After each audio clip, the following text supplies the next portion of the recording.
할렐루야. 우리 예수님을 찬양합니다. 오늘 이 아침도 주님이 우리와 함께 하심으로 우리가 오늘도 기쁨과 감격으로 나아갈 수 있습니다. 어떤 순간에서도 우리가 주님께 집중합시다. 성령께서 우리의 마음을 지키실 것입니다. 2월 8일 화요일 아침 예배 성삼위 하나님께 올려드립니다. 우리 다 함께 사도신경으로 신앙을 고백하며 이 아침을 시작하기 원합니다. 전능하사 천지를 만드신 하나님 아버지를 내가 믿사오며 그 외아들 우리 주 예수 그리스도를 믿사오니 이는 성령으로 잉태하사 동정녀 마리아에게 나시고 본디오 빌라도에게 고난을 받으사 십자가에 못 박혀 죽으시고 장사한 지 사흘 만에 죽은 자 가운데서 다시 살아나시며 하늘에 오르사 전능하신 하나님 우편에 앉아 계시다가 저리로서 산자와 죽은 자를 심판하러 오시리라. 성령을 믿사오며 거룩한 공예와 성도가 서로 교통하는 것과 죄를 사하여 주신 것과 몸이 다시 사는 것과 영원히 사는 것을 믿사옵나이다. 아멘. 오늘 하나님의 말씀은 마가복음 3장 20절부터 35절까지입니다. 마가복음 3장 20절부터 35절까지입니다. 집에 들어가니 무리가 다시 모임으로 식사할 겨루도 없는지라. 예수의 친족들이 듣고 그를 붙들어 나오니 이는 그가 미쳤다 함이러라. 예루살렘에서 내려온 서기관들은 그가 바알세불이 짚었다 하며 또 귀신의 왕을 힘입어 귀신을 쫓아낸다 하니 예수께서 그들을 불러다가 비유로 말씀하시되 사탄이 어찌 사탄을 쫓아낼 수 있느냐. 또 만일 나라가 스스로 분쟁하면 그 나라가 설 수 없고 만일 집이 스스로 분쟁하면 그 집이 설 수 없고 만일 사탄이 자기를 거슬러 일어나 분쟁하면 설 수 없고 망하느니라. 사람이 먼저 강한 자를 결박하지 않고는 그 강한 자의 집에 들어가 세간을 강탈하지 못하리니 결박한 후에야 그 집을 강탈하리라. 내가 진실로 너희에게 이르노니 사람의 모든 죄와 모든 모독하는 일은 사하심을 얻되 누구든지 성령을 모독하는 자는 영원히 사하심을 얻지 못하고 영원한 죄가 되느니라 하시니 이는 그들이 말하기를 더러운 귀신이 들였다 함이로라. 그때 예수의 어머니와 동생들이 와서 밖에 서서 사람들을 보내어 예수를 부르니 무리가 예수를 둘러 앉았다가 여짜오되 보소서 당신의 어머니와 동생들과 누이들이 밖에서 찾나이다. 대답하시되 누가 내 어머니며 동생들이냐 하시고 둘러 앉은 자들을 보시며 이르시되 내 어머니와 내 동생들을 보라. 누구든지 하나님의 뜻대로 행하는 자가 내 형제요 자매요 어머니니라. 아멘. 하나님의 말씀입니다. 오늘은 제2차 갈릴리 사역을 보도하고 있는 3장 13절부터 6장 6절까지의 그 연속 부분에 있는 본문이에요. 어저께는 12사도를 임명하고 있는 내용을 담고 있고 오늘 본문에서는 소위 바알세불 논쟁을 불리는 논쟁 기사가 소개되고 있습니다. 이러한 본문의 바알세불 논쟁 기사는 마태복음 12장 22절부터 37절까지 병행을 이룹니다. 다만 양 복음서 간에 차이점이 있다면 마태는 이 논쟁이 우연한 때에 발생한 것으로 묘사하고 있지만 마가는 예수님께서 하나님의 종으로서 식사할 겨루도 없이 열심히 일하실 때 이 논쟁이 발생한 것으로 묘사함으로써 세상을 위한 주님의 열심과 그와 반대되는 세상 사람들의 모습을 부각시키고 있다는 것이에요. 또한 마가는 이 사건이 예수께서 귀신 들려 미쳤다는 소문이 한간에 유포되어 예수님의 가족들이 예수님을 염려하여 붙들러 나올 쯤에 발생하였다고 말하고 있지만 예수님께 대한 그릇된 소문이 도리어 서기관들이 제기한 이 논쟁으로 축소되었다는 것을 강조하고 있는 점이 마태의 기록과 또 다른 차이점이라고 할 수 있습니다. 오늘 본문을 통해서 우리가 조금 더 절별로 살펴보기 원합니다. 먼저 20절부터 27절까지는 예수님의 친족들은 예수님이 미쳤다는 소문을 듣습니다. 그리고 예수님을 붙들러 나오죠. 예루살렘에서 내려온 서기관들은 예수님이 귀신의 왕을 힘입어 귀신을 내쫓았다고 비난합니다.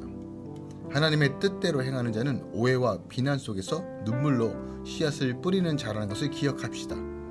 예수님이 귀신을 쫓아내는 것은 주께서 사탄에게 붙잡힌 영혼을 그에게서 강탈하고자 사단을 결박하시는 것입니다. 그러니까 내 속의 악을 내 힘으로 결박할 수 없기에 주님은 내가 설 수 없고 망하는 사건을 통해서라도 내 집에 들어오셔서 내 마음속에 들어오셔서 나에게 간섭하셔서 하나님의 사랑과 공의로 내 악을 결박해 주시는 거예요. 그러니까 말씀과 성령에 결박되어 삶의 소유권을 온전히 주께 드리는 자가 하나님 뜻대로 행하는 자라는 거예요. 즉 내가 주인 된 삶, 자아를 부인하고 주님을 붙드는 삶이 바로 주의 뜻대로 행하는 삶이라는 것을 오늘 본문을 통해서 우리가 확인해 볼 수 있는 거죠. 28절부터 30절까지는 하나님의 사하심에 대한 이야기가 나옵니다. 예수님은 서기관들에게 사하심을 얻는 죄와 사하심을 얻지 못하는 죄에 대해서 구별하여 말씀하십니다. 그러니까 사람의 모든 죄와 모독하는 일은 사하심을 얻을 수 있지만 반면 성령을 거역하는 일, 성령을 금신케 하는 죄에서는 용서함이 없다라고 선포해요. 베드로는 저주하며 맹세하면서까지 예수님을 3번 부인하고, 또한 사울은 하나님의 교회를 막 핍박하고 잔멸했지만 하나님의 사하심을 얻게 됩니다. 여기서 차이점이 무엇일까요? 즉 내 죄를 애통해하며 회개하는 자에게 주께서 사하심을 주신다는 거예요. 그러나 예수님의 구원 사역을 귀신의 역사라고 비아냥거리며 구원을 방해하고 제사함을 받아들이지 않는 자, 용서를 얻지 못하면 영원한 심판을 받게 된다는 거예요. 그러니까 끊임없이 주님의 은혜의 때 말씀하시고 깨닫게 하심에도 불구하고 내 욕심과 내 욕망을 따라 일부러 그것을 거절하고 도망가게 되면 결국 사함의 은총을 받지 못한다는 것이에요. 그러니까 은혜의 때 하나님께서 주려주시는 그 은혜를 반응하고 온전히 회개하는 것이 정말 하나님의 놀라운 은혜라는 것을 우리가 좀 기억하길 원합니다. 31절부터 35절까지는 우리 하나님 아버지의 가족에 대한 새로운 정의를 우리에게 보여주고 있습니다. 예수님의 어머니와 동생들은 예수님을 변호하기보다 밖에 서서 예수님을 불러요. 내 가족이 내가 하나님의 뜻대로 행하는 것을 지지하기는커녕 오히려 불편하게 여길 때가 있습니다. 나는 예수님 안에 있는데 우리 가족은 예수님 밖에 있어서 영적인 단절과 불통의 고통을 겪을 수 있습니다. 예수님은 자신을 둘러앉아 말씀을 듣는 자들을 보시며 그들이 바로 내 가족이라고 말씀하세요. 하나님 나라의 가족이 되려면 자기 식구가 우상이 되어서는 안 된다는 진리도 선포하는 거예요. 진정한 가족 사랑은 가족을 예수님 안으로 인도하고 말씀을 듣게 하여 하나님의 뜻대로 행하게 해주는 것이 바로 진정한 사랑이라는 거예요. 왜요? 창조주 안에 거하는 것이 가장 행복한 것이기 때문에 그래요. 하나님의 뜻대로 행하는 공동체를 사랑하고 섬기는 자의 가족을 하나님께서 반드시 책임져 주신다는 것도 오늘 본문을 통해서 우리가 확인해 볼 수 있습니다. 오늘 본문을 통해서 우리가 좀 주목해야 될 말씀이 무엇이 있을까요? 저는 28절 말씀을 주목해 보기 원합니다. 사람의 모든 죄와 무릇 해방하는 죄는 용서받을 수 있다라고 말합니다. 물론 이것은 회개를 전제로 한 말씀이에요. 죄는 무엇이든지 칭찬받을 일이 못 됩니다. 또한 응분의 대가를 받아야 하죠. 그러나 자비로우신 하나님께서는 그러한 죄가 인간의 연약함에 비롯된 것이기에 회개를 통한 용서의 길을 열어주신 거예요. 설사 의도적이고 주도 면밀하게 계획되어진 악질적 범죄라 하더라도 하나님은 그들을 사시기를 기뻐하십니다. 하나님은 악인도 멸하는 것을 원치 않으세요. 이것은 우리가 요나를 통한 니느웨의 회개를 통해서 우리가 확인해 볼 수 있습니다. 이사야의 글에서는 이런 하나님의 마음을 잘 드러내는데 여호와께서 말씀하시되 오라 우리가 서로 변론하자. 너희가 제가 주홍 같을지라도 눈과 같이 희어질 것이요 진홍 같을 붉을지라도 양털같이 되리라. 1장 18절에 말씀하고 있어요. 하나님은 사람이 범하는 어떤 죄라도 용서하길 원하십니다. 예수님의 십자가에서 이러한 하나님의 마음이 충분히 잘 함축되어 있다는 거죠. 하나님은 우리가 우리의 죄로 인해 정죄를 당치 않게 하시고자 당신의 독생자이신 예수를 화목제물로 이 세상에 보내신 거예요. 그러니까 성자 예수 그리스도께서는 우리의 죄를 대신할 화목제물이 되셨습니다. 그러므로 누구든지 그 죄를 어린 양께 옮기고 그 어린 양의 완전함을 취할 때 우리는 하나님과 화목해질 수 있습니다. 따라서 인간적인 연약함에 비롯되는 어떤 죄라도 주님 앞에 자백하고 회개하면 모두 용서받게 됩니다. 예수 그리스도를 믿고 회개하기만 하면 그가 지은 죄가 어떤 죄인지 하나님께서는 묻지 않으시고 기억조차 하지 않으신다라고 예레미야 31장 34절에 기록하고 있어요. 그렇다고 우리가 하나님께 회개했다 하더라도 우리가 이 땅에서도 우리가 회개하고 용서를 구할 것은 풀어야 됨을 기억합시다. 하나님께만 회개했다라고 됐다라고 생각하지 마십시다. 이 땅에서도 용서를 구하고 사랑으로 베푸는 것, 그리고 자기의 잘못에 책임지고 그리고 그 죄의 값을 받는 것도 굉장히 중요함을 우리가 기억합시다. 따라서 주를 믿는 성도들은 과거에 지은 죄들로 인하여 지나치게 자책하거나 죄책감에 머무르지 않아도 됩니다. 하나님께서 용서하신 것을 붙들고 괴로워한다는 것은 믿음이 없음을 드러내는 것과 마찬가지예요. 물론 이런 일이 자랑스러운 경력이 되는 것도 아니므로 겸손히 처신하는 것이 중요하죠. 그러나 그것으로 인해 자책하는 것은 옳지 않습니다. 죄책감에 머물러서 하나님의 은혜로운 자비하심과 그 긍휼을 내팽개치는 것도 교만이라는 사실을 우리는 기억하기 원합니다. 또한 하나님께 온전한 회개함으로 나아간다면 이 땅에서도 자신인 사람들에게 용서를 구하고 그 자비를 구하며 그리고 바르게 살길 소망함으로 나아가는 것 또한 매우 중요함을 우리가 다시 한번 기억하길 원합니다. 늘 회개함으로 하나님 바라보고 늘 주님의 긍휼을 구하며 믿음으로 걸어가는 것이 중요하다는 거예요. 오늘 본문 말씀을 통해서 우리가 용서받을 수 있는 죄와 용서받지 못하는 죄에 대해서 나눕니다. 근데 보편적으로요, 성령 회방죄는 그렇게 쉽게 지을 수 있는 죄가 아닙니다. 왜냐하면 우리가 만약에 성령을 회방하는 죄를 지으려고 하면 말할 수 없는 탄식으로 성도들의 마음에 찾아오셔서 하나님께서 그 죄를 짓지 못하도록 간섭하시고 이끄실 것입니다. 그러나 그럼에도 불구하고 이 메시지를 듣지 못하고 또한 마음이 강팍해져서 하나님의 성령을 회방한다면, 배도한다면 그때는 하나님의부터 분리된다는 사실을 우리는 기억하길 원합니다. 물론 구원의 여부는 우리 하나님 아버지께 있습니다. 전적으로 하나님의 주권 안에 있는 것이에요. 그러나 기억하시다.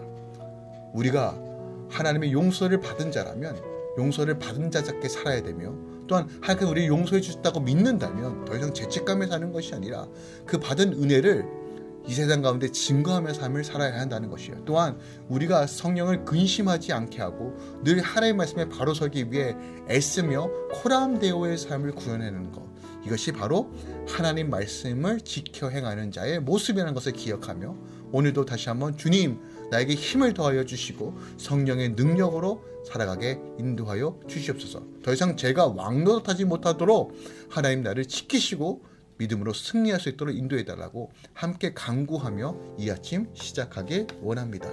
기도하겠습니다. 사랑하는 주님 감사합니다. 오늘 마가복음 3장 말씀을 통해서 우리 안에 하나님의 그 말씀이 어떻게 지켜 행해야 하는지, 우리는 죄에 대해서 어떻게 회개해야 되는지, 그리고 회개한 후에 어떠한 삶을 구현해 가야 하는지를 배웠습니다. 하나님, 우리 안에 더 이상 정죄함은 없습니다. 그러나 하나님 은혜를 빙자하여서 죄를 사랑하는 이런 잘못된 습관을 다시 한번 내려놓기 원합니다. 더 나아가 우리가 회개하고 온전히 주님께 섰다라면 이 땅에서도 다시 한번 그 은혜를 풀어내며 용서하며 사랑하며 다시 한번 하나님의 은혜를 구하는 그런 삶으로 인도하여 주시옵소서. 또한 하나님을 근심하지 않도록 늘 성령의 음성을 따라 걸어갈 수 있도록 주님 할렐루야 모든 공동체와 우리 자녀들을 붙들어 주시옵소서. 주님 믿음의 가정들을 위해 기도합니다. 이혜성 이윤경 또한 우리 두 자녀 율로기와 성롱기를 위해 기도합니다. 주님 이 가정을 기름 부어 주시며 늘 성령 안에서 하나 되게 하여 주시옵소서. 믿음으로 전신갑주를 취하며 예수 그리스도의 이름으로 날마다 걸어가게 하여 주시옵소서. 강건케 하여 주시옵소서. 날마다 새로운 기름 부심으로 충만케 채워 주시옵소서. 특별하게 이 두 아들 가운데 믿음을 더하여 주시고 실질적인 예수를 보며 예수 안에서 걸어갈 수 있도록 역사하여 주시옵소서. 주님, 주상준 주선희 선교사님 위해 기도합니다. 특별하게 이 두 선교사님 가운데 하나님 은혜를 더하여 주셔서 선교의 문이 열리고 북한의 문이 열려서 다시 한번 그곳에가 하나님의 나라를 증거할 수 있도록 주님 준비시키시고 그 길을 열어 주시옵소서. 특별하게 하나님 우리 두 선교사님 건강 지켜주시고 자로나 우려나 흔들리지 않도록 늘 마음 가운데 성령의 기름으로 충만케 채워주시옵소서. 늘 머리 가운데 생각 가운데 주님께서 인도하신 대로 걸어가며 늘 하나님의 풍족함을 누리며 나눠줄 수 있도록 늘 풍성함으로 이끌어 주시옵소서. 주님, 키트찬과 또한 서윤경 성도 그리고 다니엘과 나다니엘 위해 기도합니다. 주님, 그리스도 안에서 평안한 매는줄로 힘써 지키며 온전히 하나 되게 하여 주시옵소서. 늘 겸손한 마음을 부어주시고 성령의 밀묻듯이 부어주시는 그 긍휼과 사랑으로 섬기며 나아가게 하여 주시옵소서. 날마다 믿음이 성장하고 입술과 생각과 마음을 다스려 주시고 그 안에서 하나님의 영광을 볼 수 있도록 역사하여 주시옵소서. 이제는 우리 주 예수 그리스도의 은혜와 우리 하나님 아버지의 놀라우신 사랑과 성령님의 내주교통 충만 역사하심이 오늘도 죄와 싸우고 다시 한번 믿음으로 걸어가며 하나님 말씀에 순종하고 행하며 걸어가는 모든 할렐루야 공동체, 또한 쓰러진 자리에서 주님 붙들며 나아가기 원하며 늘 주님의 이름을 선포하며 나아가는 모든 주의 자녀들의 삶 가운데 이제부터 영원까지 함께 있을지어다. 아멘.